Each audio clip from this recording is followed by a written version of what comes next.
չգիտեմ ինչ հիմնավորում եւ բացատրություն կա դրան, որ օրինակ մարդը որոշում է, որ ինքը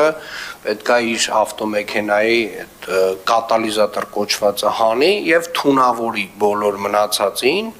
այսինքն չգիտեմ ինչ է, ինչ որ երևի խնայողություն է դրանով ստեղծվում, բայց մարդը չի հասկանում, որ այդ իր հանած կատալիզատորը սաղ շրջակա միջավայրում ով կանգնած է թունավորում է ինքը իր ավտոմեքենայով։ Եվ կարծում եմ այն, եթե մեզ տրված լիազորությունների շրջանակում մենք այդ հնարավորությունը մենք հիմա էլ կարող ենք։ Ես այսպես ասեմ, մենք հիմա կարող ենք տրանսպորտի վարչության միջոցով որոշակի սահմանափակումներ սկսել ստեղծել այդ այսպես ասած տրանսպորտային միջոցների միջև եւ շատ լավ կլինի որ այդ քննարկումը մենք ունենանք մանրամասն նվազագույնը այս հատվածում հանրայնորեն հասկանանք ինչ է դուրս եկել դա այսինքն նորմալ է որ ավտոմեքենան պետք է թունավորի մեզ բոլորիս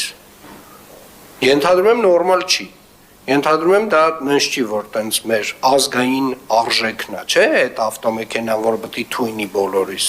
Ես կարծում եմ մենք ամենայն դեպս մենք ոչ միայն պետք է բարձրաձայնենք այստեղ այդ խնդրի մասին, այլ նաև պետք է սկսենք լուծել։ Տրանսպորտի վարչության հետ քննարկենք, տեսնենք թե մեր իրավասությունների շրջանակում ինչ լուծումներ կարող ենք տալ այդ դեպքում։